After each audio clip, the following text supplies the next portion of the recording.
estar con ustedes tocando un tema que por fortuna no es frecuente, pero sí genera un gran interés el abordaje generalmente ya dentro del hospital del paciente. Y bueno, qué mejor que tocar un grupo poblacional que también se comporta discretamente diferente a lo que vemos en la población adulta. Agradezco tu invitación y para mí es un gusto presentar algunas de las perspectivas en el abordaje de fiebre de origen desconocido. Y yo creo que junto con el dolor, la fiebre, históricamente desde la génesis de la medicina ha sido un síntoma y una manifestación objetiva de enfermedad que genera mucha interés por estudiar y por supuesto por dar manejo al fondo que genera este signo. Y bueno, qué mejor describir que una frase de Galeno. Sabemos que Galeno logra sistematizar y conjuntar el conocimiento hasta el momento generado en su época. ¿Y qué razón tiene cuando las fiebres sin remisiones se presentan y además se presentan con delirio y respiración dificultosa? El caso será fatal. Creo que mejor concepción de respuesta inflamatoria y de fondo de lo que puede impactar o implicar tener un paciente con fiebre no lo podemos ver más que en esta simple frase. Y ya desde la antigüedad, justamente cuando se tenía evidencia de las condiciones o de las teorías que pudieran representar el origen de las diferentes manifestaciones clínicas, pues creo que esta es la constelación de lo que establecía Galeno.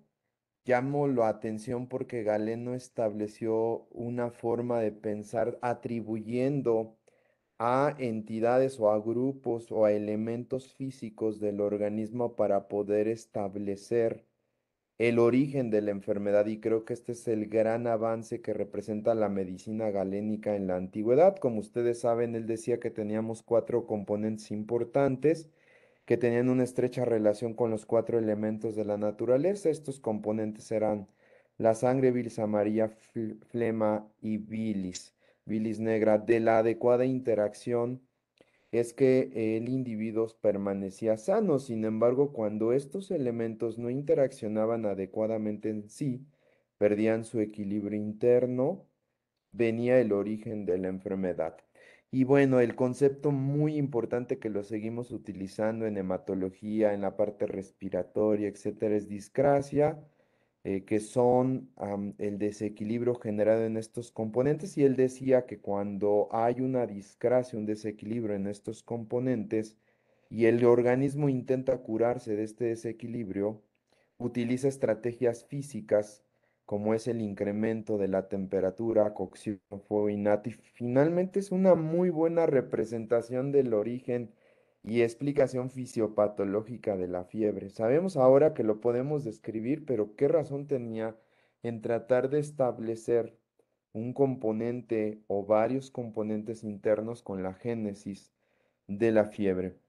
La primera representación que tenemos o el primer intento, y llamo su atención, es de 1930 a cargo del doctor Howard en la Universidad de Chicago. Ellos establecen ya en un journal una serie de descripción de causas de fiebre de origen desconocido y desde ese tiempo ya llamaba mucho la atención cómo tras intentos imperiosos de llegar a cabo y determinar el origen de la fiebre no era tan fácil. Entonces vemos la primera representación de un estudio de corte donde se da análisis a aproximadamente un total de 18 casos de pacientes que en el medio ambulatorio y después dentro del hospital no tenían una causa determinada de fiebre.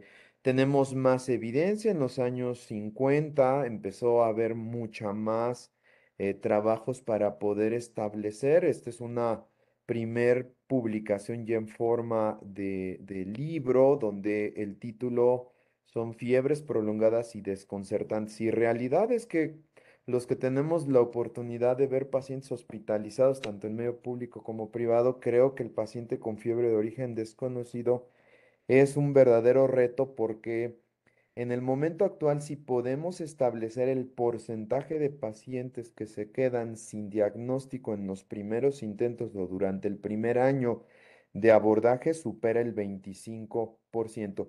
Ya finalmente, de manera histórica, creo que esta es la primer gran intento por sistematizar la definición de fiebre de origen desconocido, un reporte de 100 casos. Ustedes perfectamente, si recuerdan los textos, la definición, la primera definición objetiva sistemática ocurre a cargo de Petersdorf y Bison, producto de un trabajo de análisis de 100 casos. Vean ustedes cómo hay una variedad en su descripción de 100 casos. Este es el número de causas de fiebre de origen desconocido. Creo que lo que más nos llama la atención como grupo es infecciones, siendo uno de las partes más importantes, como ustedes lo ven, tuberculosis, por supuesto, enfermedades neoplásicas, enfermedades inflamatorias y un grupo heterogéneo que lo llaman misceláneos. Pero este grupo, este par de médicos de la Universidad de Yale, construyeron los primeros criterios para sistematizar y creo que esto es de todos conocidos, tener fiebre persistente mayor de 38.3 grados centígrados que se presenten en diferentes ocasiones y es bien importante aquí el sentido de temporalidad, ¿no? Con una duración mayor o igual a 3 semanas y que no se tenga una orientación diagnóstica después de una semana de internamiento hospitalario.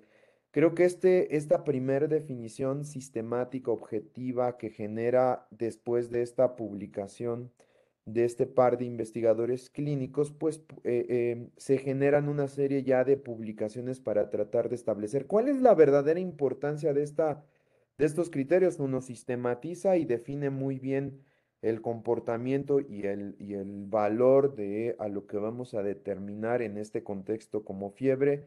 Dos, determina el concepto de duración de temperatura. Y tres, lo más importante, establece un valor de corte en base al número de intentos de abordaje de estudios para poder determinar. Si ustedes ven en esta definición, creo que no se especifica qué tipo de estudios, no se especifica si este internamiento hospitalario requiere un determinado número de pruebas diagnósticas para poder, quizá es la primera definición y carece de esto. Posteriormente sabemos que en el 91 y esta publicación de los doctores Duracan Street lo que favorece es justamente un reacomodo de la definición. Seguimos teniendo el concepto de temperatura, más de 38.3, por supuesto la duración, que ahí no se modifica con la definición de Peterson y Bison, que es duración mayor o igual a 3 semanas, pero cambian el concepto de abordaje. Puede ser un abordaje utilizando estrategias diagnósticas apropiadas de manera ambulatoria, es decir, por más de 3 consultas ambulatorias, o en una intención de establecer el diagnóstico con pruebas para ello durante una hospitalización por más de 3 días. Se acorta el periodo de estudio y obviamente da pie porque hay muchos pacientes que podemos tener en consulta y bien podemos hacer el abordaje inicial y también caer en la definición de fiebre de origen a determinar o fiebre de origen oscuro. Derivado de esta clasificación o de estos criterios, ellos establecen también subvariedades de fiebre de origen desconocido y vale mucho la pena recalcar las fiebres de origen desconocido clásica que nos vamos a enfocar en la descripción de la charla en este grupo de pacientes. Por supuesto, fiebre de origen desconocido que se presenta durante una hospitalización. Evidentemente, el paciente que tiene neutrófilos de menos de 500 se comporta de manera diferente y tiene un abordaje completamente diferente. Y también el paciente que vive con VIH también es diferente. De tal manera que las siguientes diapositivas van a ser eh, definidas predominantemente a fiebre de origen desconocido clásica, incluso la casuística. porque generalmente eso es lo que más nos llega, tanto en el área de medicina interna como incluso en la propia geriatría. Y bueno, hay un autor que creo que ha generado mucho aporte o el grupo de este grupo de investigadores clínicos y de hospitalistas clínicos de Bélgica, que es el doctor Nukaert. El doctor ha publicado muchísimo. Él se atrevió en el 2003 a establecer también, igual con el mismo criterio, pero establecer el punto 3 como la presencia de un diagnóstico incierto a pesar de investigaciones apropiadas después de más de 3 consultas ambulatorias o de más de 3 días. Sin embargo, él establece un perfil básico fundamental, predominantemente para el contexto de fiebre de origen desconocido, como lo vemos claramente aquí. Creo que me salí un segundito.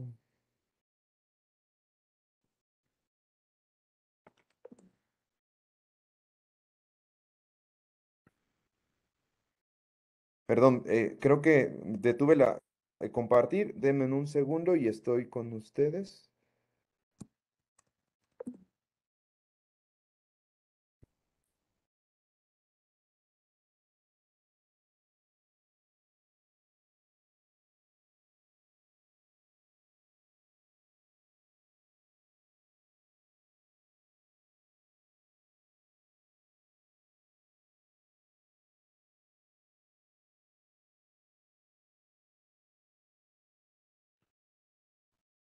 Ahí estoy, ¿verdad?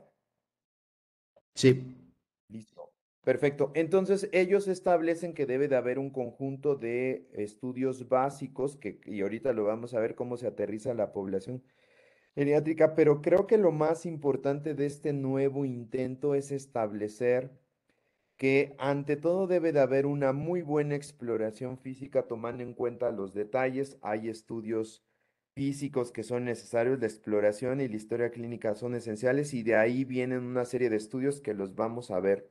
Esa es la diferencia de esta publicación. Entonces tenemos causas como etiología de fiebre de origen desconocido clásica, causas infecciosas. Por supuesto, las neoplasias, y cree pensar en los tumores sólidos o en los linfomas, que son una de las cosas que más se presentan con fiebre de origen desconocido. Sabemos que hay enfermedades inflamatorias de origen reumatológico que presentan fiebre de origen desconocido. Y si hablamos en población geriátrica, creo que siempre nos tiene que llamar la atención que si tenemos un paciente con fiebre de origen desconocido, el mayor porcentaje de las causas inflamatorias lo llevan las arteritis de células gigantes o la arteritis de la temporal, de hecho que se basan en un criterio de inflamación para establecer más la sospecha clínica. Ahorita vamos a ver algunas consideraciones.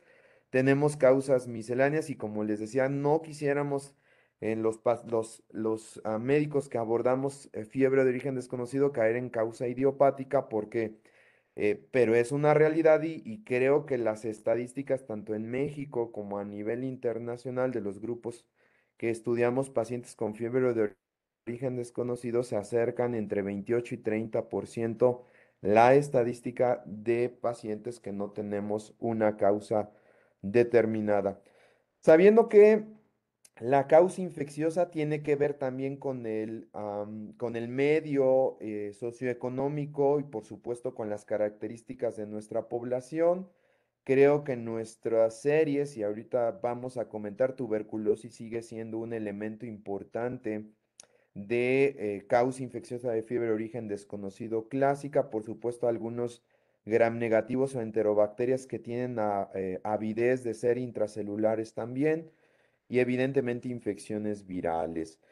Dentro de las neoplasias ya vimos que linfomas y los tumores de órganos sólidos son una parte importante, y aquí, ojo, vale mucho la pena recalcar que aquí en población geriátrica las discrasias de células plasmáticas, sobre todo mieloma múltiple, sabemos que esto es un espectro clínico, también se meten como una causa interesante de fiebre de origen a determinar.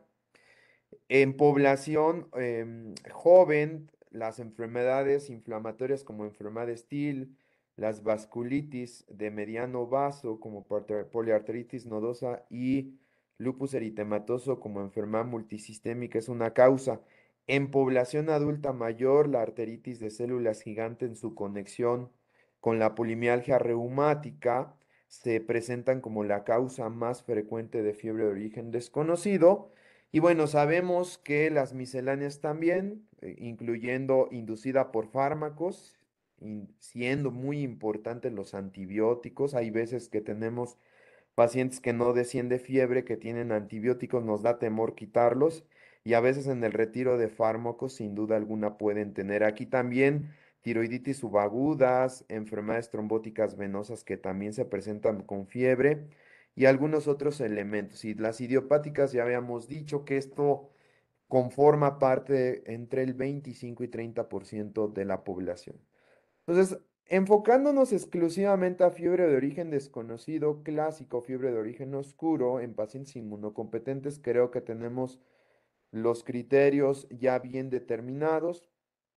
Sabemos que si el paciente empieza a tener fiebre y se gesta en el medio hospitalario, pues ya corresponde a la búsqueda de entidades nosocomiales, así como también si el paciente tiene menos de 500 neutrófilos, corresponde a fiebre de origen desconocido en pacientes neutropénicos que se ve mucho en oncología y en hematología, y el paciente que vive con VIH que tiene fiebre recurrente por más de 4 semanas también forma parte del rubro. Entonces nos vamos a dirigir exclusivamente a fiebre de origen desconocido clásica. Y como lo comentamos, la etiología depende mucho de la población. Si nosotros analizamos la casuística de pacientes con fiebre de origen desconocido en países desarrollados, generalmente son causas neoplásicas reumatológicas, pero si enfocamos tanto en población adulta joven, en adulta promedio e incluso en adulto mayor en poblaciones de países en desarrollo, creo que las causas infecciosas prevalecen sobre las reumatológicas y sobre las neoplásicas. Entonces aquí vean un ejemplo de las causas principales en población joven. Eh, Tomé esta fuente porque es un estudio muy interesante, una corte de población brasileña y uno se antojaría, vean cómo el 43% de las causas de FOD es predominantemente infecciosa, siendo tuberculosis la causa más frecuente. Y creo que en México tuberculosis sigue siendo dentro de las causas más importantes de fiebre de origen desconocido. Esta casuística también incluye endocarditis, sobre todo abscesos intraabdominales, y son relativamente frecuentes también en población geriátrica, teniendo en cuenta que la prevalencia de enfermedad diverticular es alta y que muchas veces la automedicación o la prescripción para sanar un síntoma, que es el dolor abdominal, muchas veces pueden ocultarnos estos. Y obviamente ya si nos vamos más abajo es como muy local. Vean, por ejemplo, la distribución de neoplasias y causas reumatológicas son muy frecuentes. Sigue siendo linfoma y tumores sólidos las causas más frecuentes y dentro de las causas reumatológicas en población joven ustedes lo ven y las misceláneas como tiroiditis subaguda de Kerbein o hepatitis granulomatosa y aquí pues la verdad es que hasta dan envidia 8% de causas idiopáticas.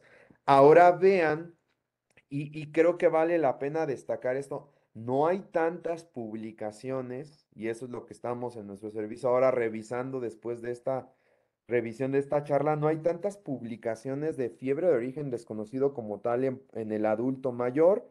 Esta es una muy buena revisión, pero vean, data del 93 y hacen una muy buena comparación del adulto mayor comparado con adulto joven. Ustedes pueden ver que son 3 veces más población joven estos pacientes.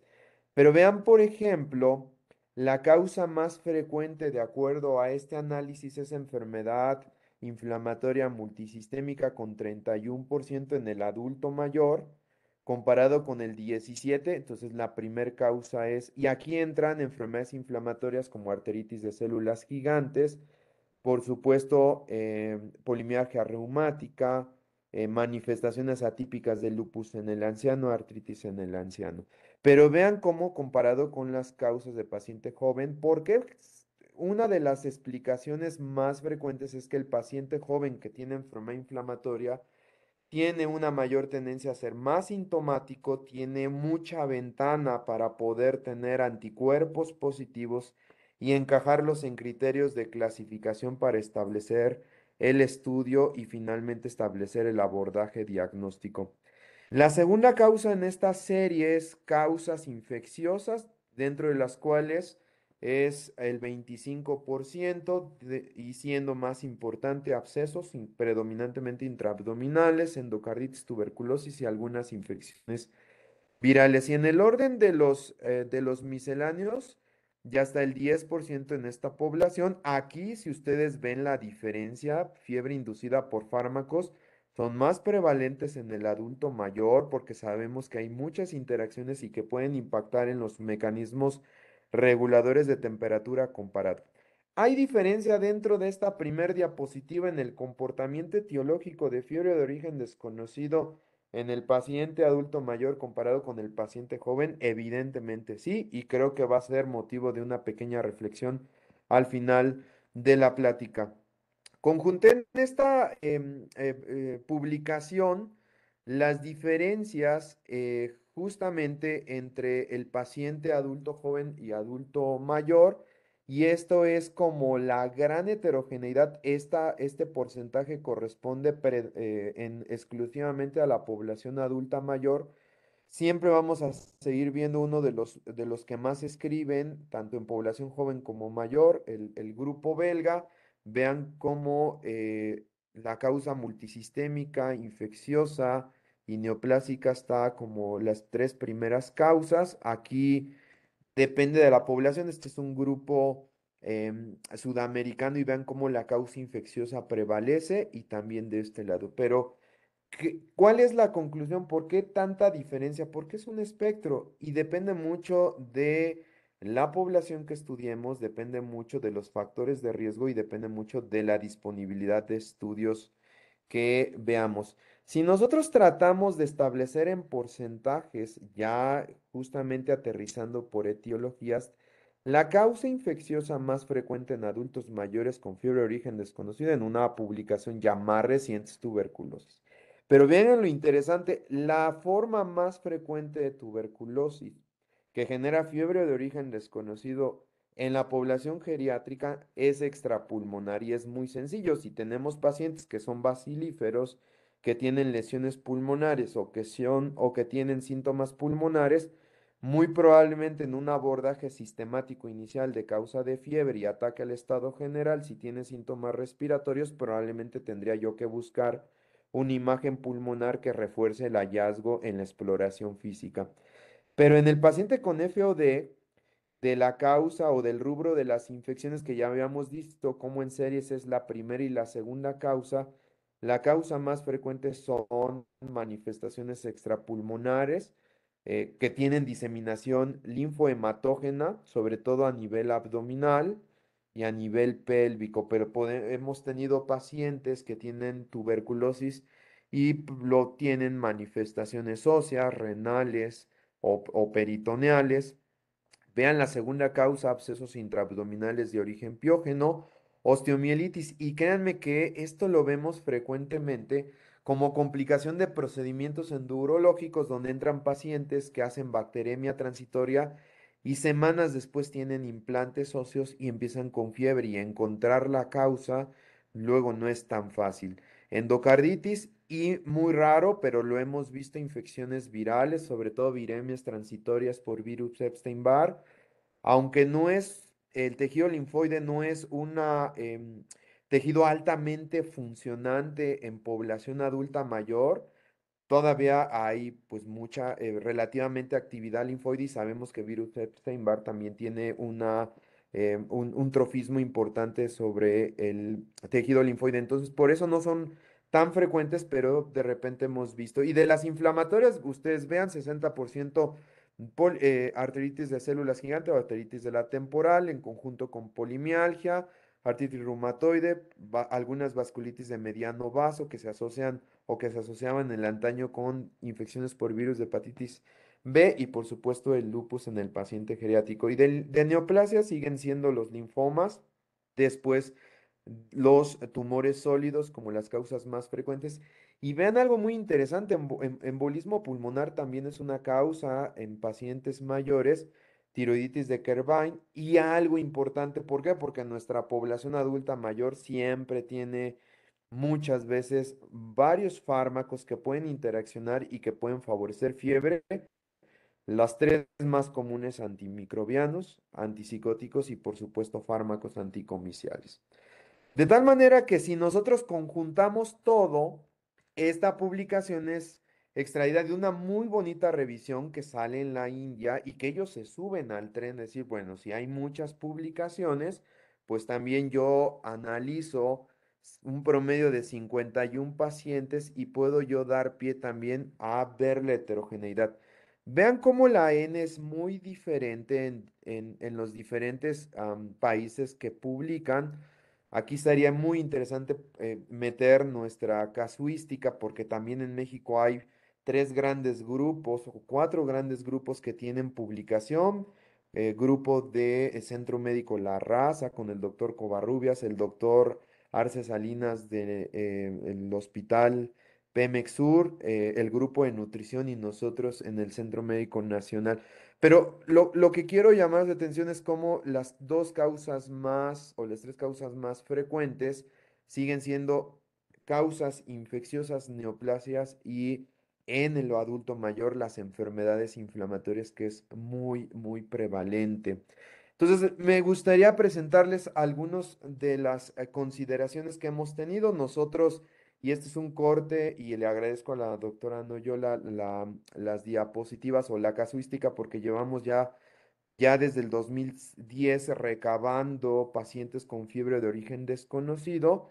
Em, Al momento llevamos una casuística actual cercana a los 100 pacientes, pero llamo su atención como en nuestro medio hospitalario llegan pacientes más jóvenes. Sin embargo, si vemos desviación estándar, sí nos han tocado ver pacientes adultos mayores, y creo que el patrón de la fiebre generalmente obedece a un predominio vespertino nocturno. Cuando analizamos las causas y dentro de estos pacientes, 81 pacientes dentro de los cuales como el 15% corresponden a pacientes adultos mayores, vemos que la causa autoinmune es la más frecuente y curiosamente dentro de las causas, eh, las causas reumatológicas son las más importantes, siendo en población joven enfermedad de Stilla y en población adulta mayor arteritis de células gigantes. Y vean cómo las causas infecciosas es la segunda causa, las neoplasias y por supuesto sin diagnóstico el 22% de la población. Cuando hablamos de causas infecciosas, sigue siendo tuberculosis la más importante. Nosotros tenemos detección tanto de microorganismos intracelulares como Borrelia y por supuesto algunas infecciones virales que también pueden favorecer la presentación de fiebre de origen desconocido. Siguen siendo los linfomas la causa más frecuente y las neoplasias sólidas la segunda causa más frecuente. Ustedes pueden ver como linfoma no Hodgkin es la causa más frecuente, pero también hay presentaciones de linfoma Hodgkin. De este porcentaje en población adulta mayor, linfoma Hodgkin es la causa más frecuente y curiosamente en nuestro hospital, neoplasias pulmonares es la segunda causa en población adulta mayor. Y bueno, aquí ustedes pueden ver cómo en su mayor parte estos 23 pacientes son población joven, pero si nosotros analizamos las vasculitis de mediano y grande vaso son en población ya adulta mayor las causas más frecuentes. Entonces, teniendo en cuenta este panorama, ¿qué hacer con un paciente que tiene fiebre de origen oscuro? Todo empieza por la historia clínica y aquí hay algo muy interesante. Hay pacientes que llegan a hospitalización y creo que aquí podemos abarcar tanto los pacientes en edad joven como los adultos mayores. Los pacientes muchas veces una historia clínica, un abordaje detallado y una exploración física a veces no son suficientes y hay que volver una vez cuando, y nos pasa, tenemos pacientes que tienen un stock importante de laboratorios y de estudios y no tenemos una conclusión, a veces volver a replantear el interrogatorio con personas que conozcan al paciente y volver a revisar y reintegrar e incluso por otro médico es una muy buena estrategia porque en teoría el paciente que tiene fiebre de origen desconocido pierde la posibilidad de tener un diagnóstico inicial porque se somete a estudios iniciales y si no tenemos causa, evidentemente causa esta definición. Hay algunos síntomas y algunos hallazgos que nos interesan, evidentemente de acuerdo al grupo etiológico. Por supuesto, si han tenido o si sospecho que es grupo etiológico infeccioso, evidentemente me interesa todo lo que tiene que ver con el medio donde vive, con el tipo de alimentación, con los esquemas de vacunación y con las exposiciones potenciales. Y ahí evidentemente tenemos que tomar en cuenta esto. La anamnesis en relación a sospecha reumatológica, pues tiene mucho que ver también con el contexto del paciente. Y cuando hacía esta presentación me acordaba de un paciente que la refirieron recientemente hace unos 6 meses y que la tuve por fiebre de origen desconocido de 90 años por anemia refractaria a manejo y fiebre. Inicialmente atendieron el origen de la fiebre en una infección urinaria por un E. coli porque había sido sometida a varios antibióticos, pero lo que verdaderamente llamaba la atención es cómo esta mujer, de nombre Elvira, por cierto, de 90 años, tenía esa tendencia a persistir con anemia de 6 hemoglobinas de 6 con normocitosis, normocromía, incluso cuando estuvo hospitalizada en otro lado le hicieron un aspirado de médula, o sea, una médula ósea completamente reactiva a en cuanto a celularidad. Y lo que destacaba es ese patrón de cinética de hierro que daba mucho pie a una mala utilización de hierro y una ferritina notablemente alta. Cuando revisé a esta paciente, lo que más se quejaba era predominantemente de síntomas articulares y de claudicación de la mandíbula. Solamente faltó ver a velocidad de sedimentación globular que estaba en 112 y una proteína C reactiva de 30 en el contexto de una anemia normocítica normocrómica con un patrón inflamatorio para establecer y posteriormente corroborar por ultrasonido la presencia de cambios en la arteria temporal y evidentemente respondió fabulosamente a tratamiento con corticoide como mecanismo de inducción. Entonces, en pacientes geriátricos, la fiebre de origen desconocido generalmente es una entidad de difícil diagnóstico porque, uno, tienen presentaciones muy heterogéneas, dos, los mecanismos o los métodos diagnósticos muchas veces no invasivos son de poca utilidad y muchos de ellos requieren manejo invasivo que lo tengo yo que ajustar previamente. Ya vimos la importancia de la exploración física y la exploración física debe ser sistematizada y creo que una de las propuestas del algoritmo diagnóstico que aplica a la población es, tengo un paciente que tiene fiebre más de 38, 3 más de 3 semanas, tengo una fase inicial donde tengo que hacer un examen físico exhaustivo y una exploración física. Evidentemente hay estudios básicos, biometría hemática, una química sanguínea, estudios de proteína C reactiva, procalcitonina, por supuesto, coagulación, ver si dependiendo de mis factores de riesgo necesito hacer estudios serológicos dirigidos, evidentemente de acuerdo a la epidemiología, tratar de buscar tuberculosis si así lo fuera, por supuesto mirar el examen general de orina, laboratorios inmunológicos básicos, una placa de tórax y un ultrasonido abdominal. Si después de este primer abordaje sistematizado no tengo causa, tengo que volver a replantear el interrogatorio al paciente, tanto en los factores de riesgo como en la exploración física. Si tengo una potencial origen, puedo dar pie directamente a ese diagnóstico o tratar de enfocar a esa causa etiológica. Si no, tenemos que hacer y ampliar el estudio serológico de acuerdo a las enfermedades más prevalentes.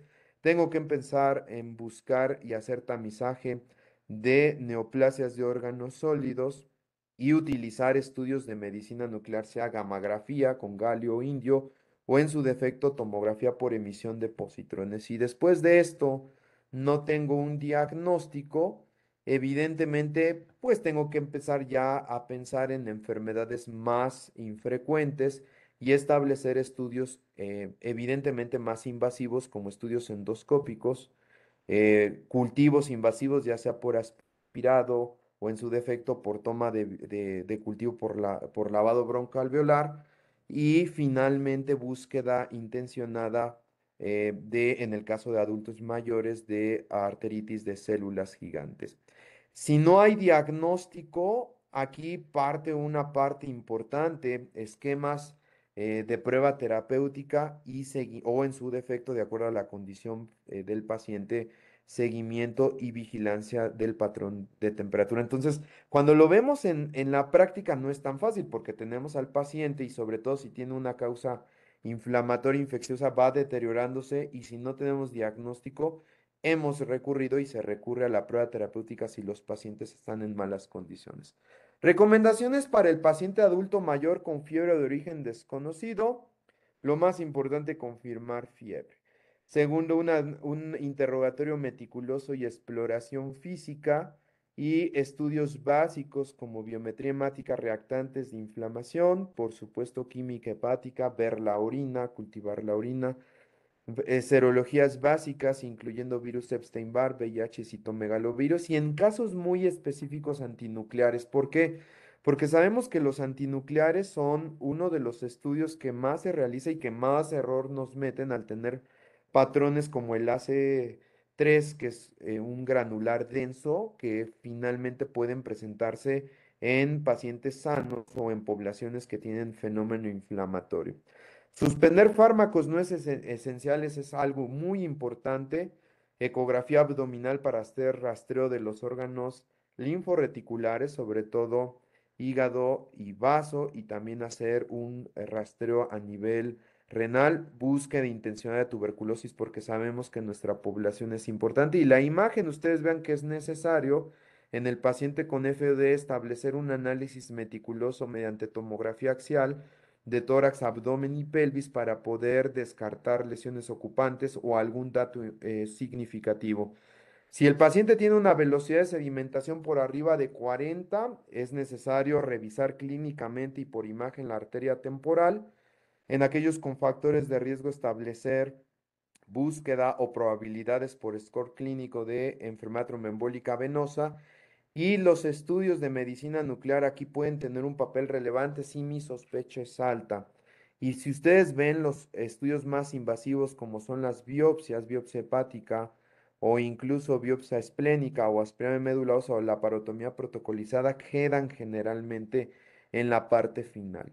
La biopsia hepática tiene una función en estos pacientes si tenemos manifestaciones clínicas o anormalidades de la química hepática o anormalidades morfológicas que se puedan relacionar a fiebre, sobre todo hepatoesplenomegalia o fosfatasa alcanina predominantemente alta. Esto pudiera ser la posibilidad de darnos etiología y obviamente sabemos que es un estudio importante. ¿Qué hay con con las imágenes? Y creo que lo más importante es ubicar los estudios de medicina nuclear porque a veces es muy común utilizar tomografía por emisión de positrones que cada vez se tiene más o gammagrafías con galio.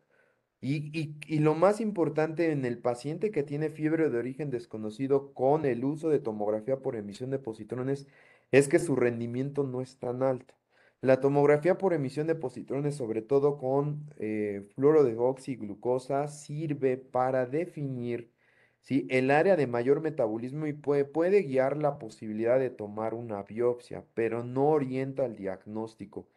Y si el paciente no está encaminado adecuadamente, cualquier fenómeno inflamatorio intestinal, en estómago e incluso en ganglios linfáticos pueden dar captaciones notables y me pueden generar justamente falsos positivos. ¿Cuál es la utilidad en fiebre de origen desconocido de gammagrafía con galio, por ejemplo, que utilizamos? Es tratar de ver tejido hipermetabólico que me pueda orientar mi sospecha clínica. Pero si yo meto un paciente con fiebre de origen desconocido o con fiebre a PET, CT con glucosa marcada o a galio, probablemente, si no tengo una sospecha clínica, probablemente pueda generarme falsos positivos y me pueda perder en el abordaje. Entonces, sirve predominantemente para saber dos grandes posibilidades. Son útiles sobre todo en neoplasias de cuello, en neoplasias de órgano sólido y sirve para guiar la toma de biopsia. Es para lo único que sirve, de tal manera que el rendimiento en fiebre de origen desconocido de rendimiento diagnóstico de PET-CT oscila aproximadamente como en el 60%. Si yo utilizo gamagrama con leucocitos marcados, también tengo que dirigirlo si sospecho que haya una patología inflamatoria infecciosa, pero si no lo hay, puedo tener falsos positivos y perderme en el abordaje. Pues culmino esta presentación justamente con dos diapositivas. La primera, sabemos que revisamos criterios de fiebre de origen desconocido, son criterios que se basan predominantemente en población joven o en población adulta joven. Y la pregunta, ¿no hay criterios de fiebre de origen desconocido para los pacientes adultos mayores? Utilizamos los de fiebre de origen desconocidos de Durack Street y las modificaciones que establecemos. ¿Vale la pena modificar? Quizá tal vez porque sabemos que un criterio importante, uno de los tres, es la presencia de fiebre y sabemos que los mecanismos de termorregulación en nuestra población geriátrica son diferentes. De hecho, incluso antes de tener fiebre, si tienen estímulo lesivo, empiezan a tener otras manifestaciones sistémicas, conductuales, de abatimiento funcional antes de tener temperatura. Y cuando los pacientes tienen fiebre, evidentemente ya han tenido la génesis de todo el proceso fisiopatológico. Sabemos que el fenómeno de activación humoral, de producción de anticuerpos y de actividad mediada por linfocitos T, tanto CD4 como CD8, incluso natural killers en población adulta mayor, también está notablemente modificada. Entonces, las estrategias diagnósticas, sin duda alguna, pueden incluso variar. Tres, perdón, un elemento importante de los marcadores inflamatorios se debe a la respuesta tanto generadora como efectora de citocinas y vemos que estos pacientes pueden tener también cambios importantes, ¿no? De tal manera que eso es otro punto a reflexionar. Cuarto, la respuesta a infecciones es notablemente diferente y qué mejor que ustedes, porque ustedes ven día con día las manifestaciones atípicas de estos pacientes. Muchos de los diagnósticos de neoplasia, sobre todo neoplasias de órgano sólido en fiebre de origen desconocido, parten de la sospecha en síndromes paraneoplásicos. También en población adulta mayor, la incidencia de neoplasia con manifestaciones paraneoplásicas no es tan alta. Tienen más manifestaciones de involucro por invasión o por afección locorregional, pero mediadas desde el punto de vista inmunomoral son más prevalentes en población adulta joven. Y el otro elemento importante, y para finalizar, es el efecto que puede tener polifarmacia. Y está bien documentado cómo el análisis meticuloso de las interacciones de los fármacos pueden impactar significativamente en desenlaces como la presencia de fiebre.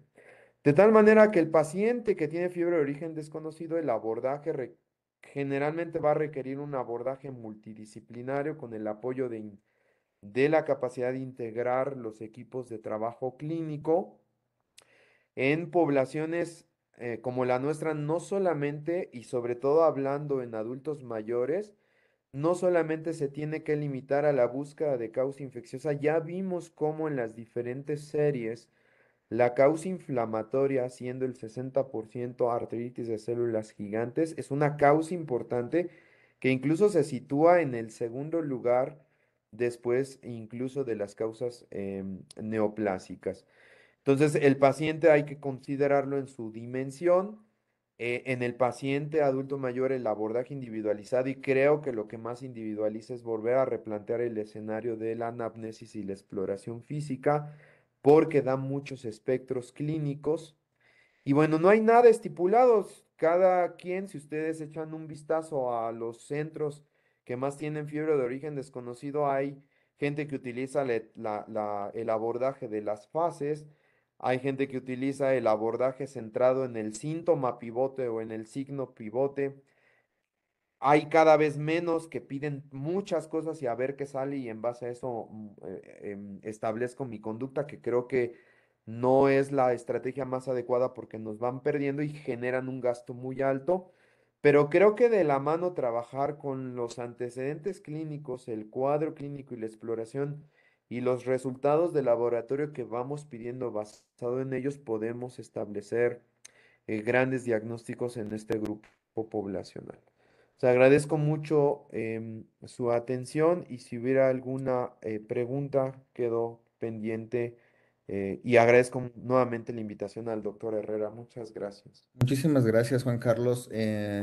Tu presentación muy didáctica y nosotros en geriatría o en realidad en la persona mayor decimos que no todos hacen fiebre. Em, Tu opinión sobre pensar que es o este concepto de inflamación de origen desconocido si cabría en la persona mayor versus esta parte de fiebre de origen desconocido. Sí, creo que aquí ortodoxamente, por eso me atreví a poner esta última diapo porque sabía que iba a haber esa pregunta, entonces me adelanté con las reflexiones. Sí, evidentemente creo que ahí nos falta ampliar y creo que es la oportunidad de trabajar porque el paciente adulto mayor muchas veces no tiene fiebre y cuando vemos el análisis meticuloso de otros marcadores inflamatorios que se presentan en adultos jóvenes con fiebre, son muy semejantes. Entonces creo que ahí tendríamos que trabajar y tratar de buscar modificar inclusión de criterios porque aunque no tenga fiebre o por definición, como ustedes ven en las definiciones, la temperatura es muy alta. Digo, incluso hablar en población adulta teniendo con manifestaciones sistémicas y teniendo temperaturas de 37,5, 37,8, ya vemos impacto sistémico. Entonces creo que en esta población sí vale mucho la pena y el mejor ejemplo son las arteritis de células gigantes. El paciente está notablemente abatido por la respuesta tan alta de inflamación y a veces no tienen fiebre, a veces lo único que tienen es los reactantes elevados, pero vemos traducción sistémica. Vemos traducción sistémica en la funcionalidad, en el estado cognitivo, a nivel hematológico o en el apetito. Y bueno, estos pacientes, aunque no tengan fiebre, empiezan a tener un declive y si no los abordamos, evidentemente podemos tener un desenlace desfavorable. Excelente. Otra, como parte de nuestra formación y aún está muy arraigada entre los médicos tratantes, los profesores, que tienen que ir modelando su abordaje diagnóstico de forma tradicional, alguien que en el paciente con fiebre y ya no lo pusiste en tu algoritmo, el aspirado de médula ósea, ¿qué papel tiene o en qué momento lo dejas? Fíjate que te voy a poner el ejemplo de la casuística que tenemos. Ya no puse las diapositivas, tú conoces muy bien, yo la hemos hecho un equipo importante con todos los médicos adscritos, pero nos dimos a la tarea porque el paciente que tenía fiebre, que tiene fiebre de origen desconocido que vemos, todos terminan con mielocultivo. Y cuando hacemos el análisis de cuántos mielocultivos salen positivos, y mielocultivos es bacterias intracelulares, hongos, tuberculosis, o sea, tratando de abarcar, solo de toda la serie que tenemos, resultados positivos con desarrollo positivo no superan el 10%. Entonces, creo que el último algoritmo que presenté, creo que se va muy bien. El rendimiento diagnóstico depende mucho de la etiología, pero aún en las causas infecciosas, mielocultivar un paciente y someterlo a estudios de cultivos de todas las ramas no nos garantiza. Y el desarrollo de causa infecciosa no supera el 10% en la población. Entonces, por eso se queda el último. No es un estudio que inicialmente deba realizarse. Creo que es un estudio invasivo que nos puede, digo, si tenemos un paciente que tiene alguna citopenia y vemos que tiene datos de insuficiencia medular porque las correcciones no dan o los retis están bajos y ya descartamos que no tenga una deficiencia nutricional y ya descartamos que no hay otra opción y lo que pienso es que tuviera una forma diseminada de una infección como tuberculosis, pues quizá valdría la pena, pero no creo que valga la pena y no es algo definido y recomendado que de manera inicial a todos les hagamos aspirado de médula ósea. Y de morfología, algo muy interesante, todos los pacientes tienen médula ósea reactiva. Entonces, pues sometemos un estudio invasivo, muy doloroso, altamente complicable y que en rendimiento no nos da tan alto, sobre todo cuando lo vemos de manera general. Si va encaminado el paciente, pues probablemente ahí encontremos el diagnóstico, pero si no lo hacemos de manera global, la tasa de rendimiento es menos del 10%. Excelente. Nos preguntan, ¿cuál es el papel o si tú recomiendas en el estudio del paciente con fiebre de origen desconocido suspender analgésicos y antiinflamatorios mientras el paciente se encuentra en este periodo de estudio? Quizá si yo ya tengo definido el concepto de que tiene fiebre de origen desconocido y sé el patrón de la temperatura, creo que vale la pena ser cordiales con los pacientes y controlar y mitigar la temperatura con antipiréticos para lo cual. Y creo que la pregunta es muy interesante en el aspecto de que nos lleva a pensar en la antigua prueba que hacíamos para diferenciar entre neoplasias hematológicas como linfomas y otros, que es la prueba de naproxen. Creo que si yo sospecho un fenómeno inflamatorio neoplásico, lo que vale mucho la pena es sí es retirarlo para complementar el abordaje, pero ojo, no perder de vista que si yo tengo un paciente con fiebre, pues lo tengo que, y ya lo cultivé, le tengo que controlar la temperatura mientras lo esté abordando y si tiene algún síntoma inflamatorio, quizás sí vale la pena con medicamentos que no puedan influir. Yo lo único que tal vez descartaría de manera inicial es el uso de naproxen, porque sí puede ahí meter ruido, que ya vimos que las pruebas no son tan útiles, las pruebas de naproxen no son útiles en el rendimiento diagnóstico. Pero sí la recomendación es no dejar que el paciente tenga todo el tiempo fiebre y controlar los síntomas infecciosos. Em, y a propósito de esta prueba, bueno, pues ya ha perdido vigencia, es una prueba que surge en el siglo pasado, que surge de una casuística donde estos pacientes atenuaban fiebre, que tenían sobre todo linfomas o trastornos linfoproliferativos, pero hemos visto que hay pacientes que tienen linfomas intravasculares o linfomas ahí medio, que tienen los ganglios ahí inflamados y no los podemos llegar y con o sin naproxen siguen haciendo fiebre. Y en el paciente adulto medio, pues los ponemos a eventos adversos, ¿no? Teniendo en cuenta que es un AINE que tiene muchas interacciones. Sí, tu plática, esperamos que hay aquí muchos residentes y profesores de geriatría, abre una oportunidad de hacer investigación original en adultos mayores. Nos muestras completamente una casuística muy limitada en este definición tradicional de fiebre de origen desconocido en el adulto mayor. Entonces, pues ojalá y lo consideren. Eh, Sí, totalmente, Alejandro. Creo que es un punto, y pues no hay gran cosa, ¿eh? Si nos enfocamos a este grupo poblacional.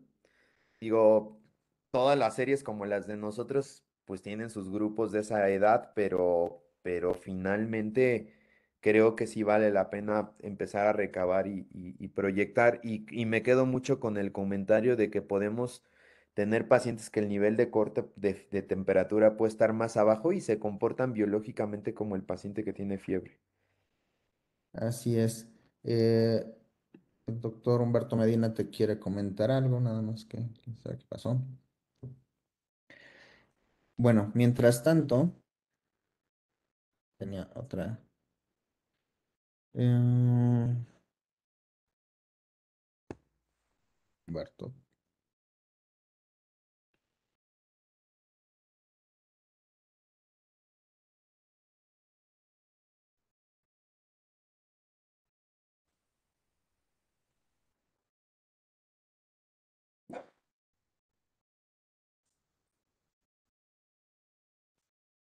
Bueno, en lo que logra abrir su micrófono, hay algunas preguntas que elaboramos con la intención de verificar algunos conceptos, la opinión de ustedes como expertos en el tema. Entonces, mientras Humberto se conecta. A los que están participando, recuerden escanear el código QR em, o en su buscador ahatlights.com diagonal medint1 para eh, que participen con nosotros.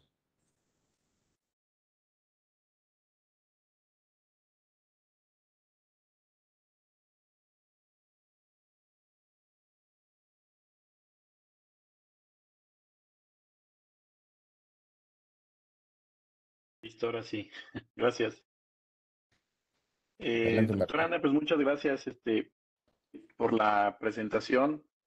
Seguramente todos los geriatras que están viendo, tanto residentes médicos y profesores, pues les interesa mucho porque con frecuencia nos encontramos con esta problemática y afortunadamente cada vez tenemos esta interacción mayor de criterios que toman en cuenta a la población de adultos mayores y los cambios fisiológicos o cambios por el envejecimiento que se dan y por lo tanto muchos de los criterios que previamente se nos fueron pues mostrando durante toda nuestra vida de residentes y ahora de médicos, pues hay que ajustarlos, ahora los vemos de una manera diferente. Y también las casuísticas, qué bueno que está haciendo ese esfuerzo para poder establecer la diferencia entre el adulto joven y el adulto mayor, que sin duda va a salir diferente la problemática de los adultos mayores. Eso es un hecho.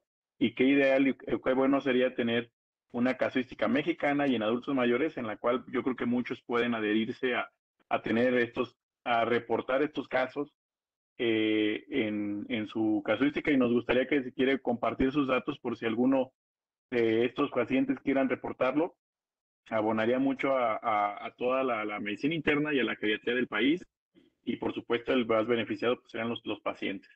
No, muchas gracias por su participación y siempre un gusto trabajar contigo, Juan Carlos. Muchas gracias, Humberto. Para mí es un gusto y es un honor compartir los micrófonos con ustedes. Muchas gracias. Muy bien, pues son 5 preguntas. Vamos a iniciar. Aquí es una lluvia de ideas, tienen 30 segundos, de acuerdo a lo que les platicó o comentó el doctor Juan Carlos, en qué casos es de utilizar un protocolo o algoritmo diagnóstico en la fiebre de origen desconocido.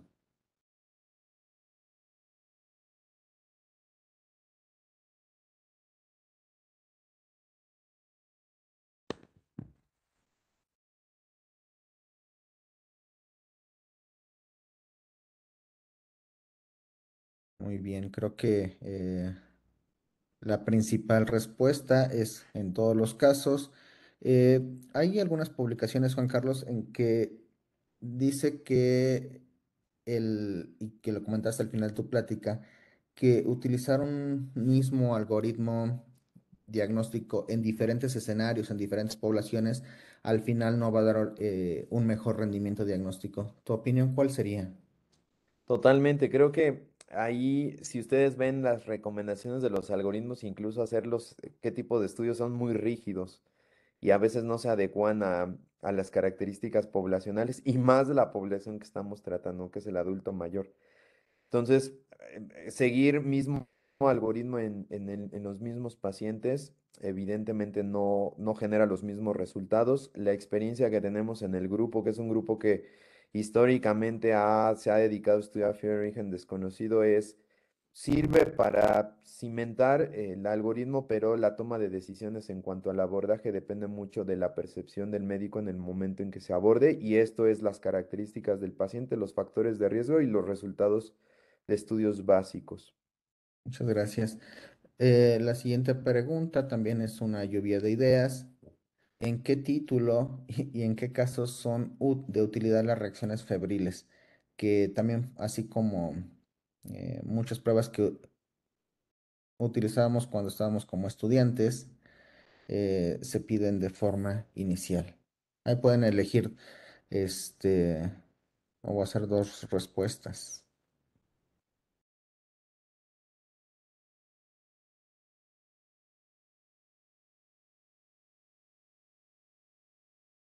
Listo. Juan Carlos, ¿tú qué nos comentas sobre esto? Nos da gusto, a mí me da mucho gusto, que aparezca la palabra nunca, no son útiles, sacar lana. Creo que las reacciones febriles en algún momento pudieron ser una estrategia para conocer el estado inmunológico frente a antígenos por salmonela, pero para fines diagnósticos creo que nada más generan problema en el abordaje. Y si ustedes ven ninguna de las recomendaciones que dimos, incluso hay una publicación en la revista del Colegio de Medicina Interna que es una bonita reflexión de fiebre de origen desconocido, toman en cuenta reacciones febriles. Analizando los cuatro grupos en México, porque sabemos que tenemos una alta prevalencia de infecciones por enterobacterias. Tampoco hay referencia del uso de reacciones febriles como método de tamizaje diagnóstico.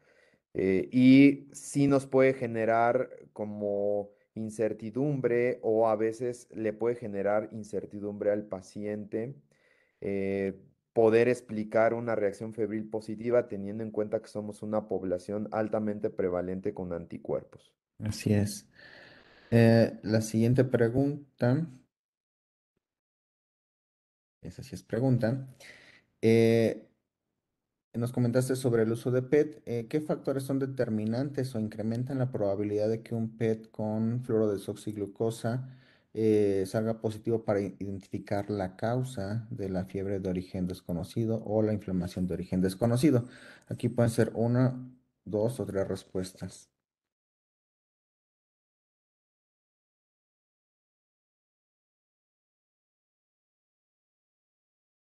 Bueno, en esta, las respuestas correctas es en los pacientes de más de 50 años que tengan una PCR elevada y que haya ausencia de fiebre intermitente, que va más orientado a esta inflamación de origen desconocido.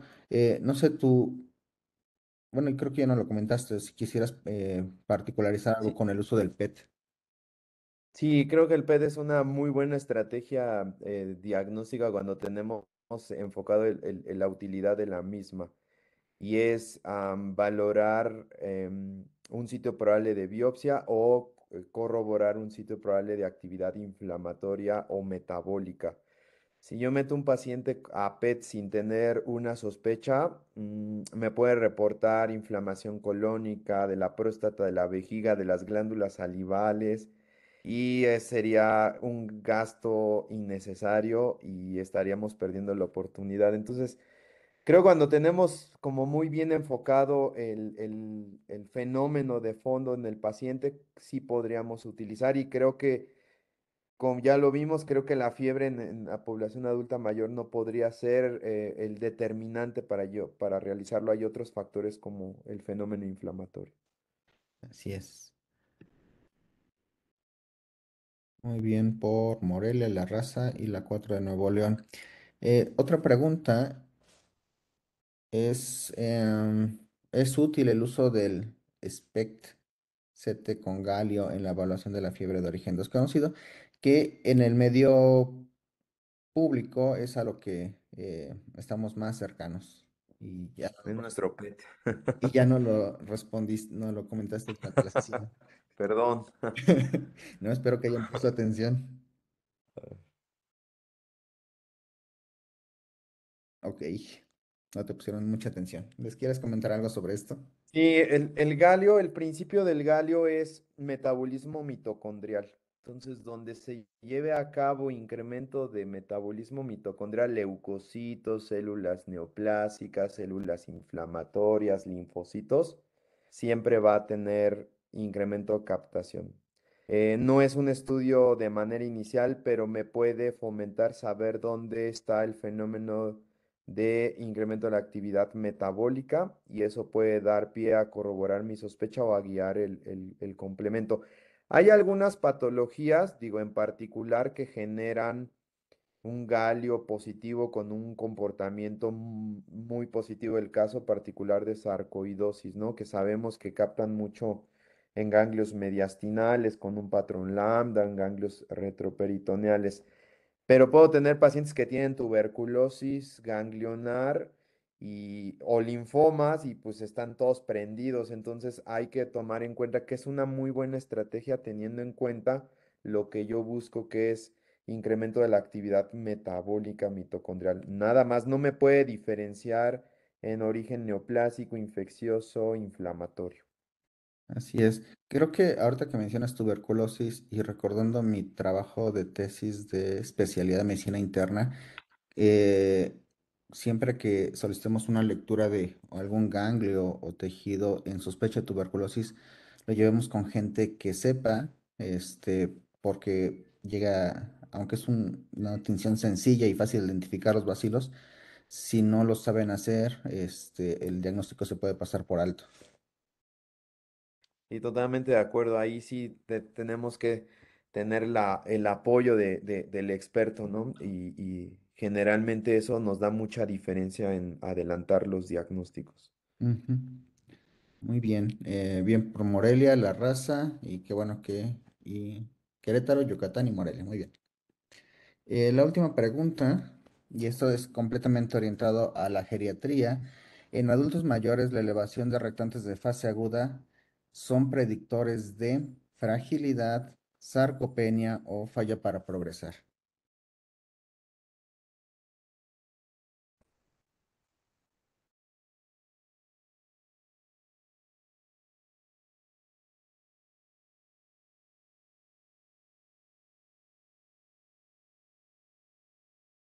Muy bien. Aquí quisiera nada más comentarles que no hay una causalidad, o no hay una causalidad si es primero los reactantes de fase aguda que condicionan fragilidad o la fragilidad determina la elevación de reactantes de fase aguda.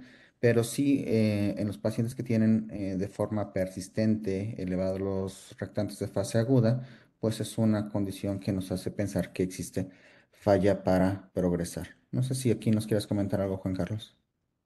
Pues creo que es una estrategia o una herramienta que tenemos no tan complicada de la determinación de reactantes y podemos ver.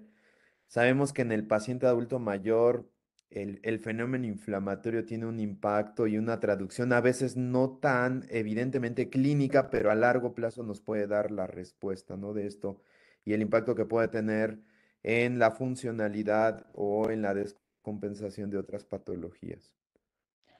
Pues son todas las preguntas. Es realmente un gusto que compartas tu conocimiento.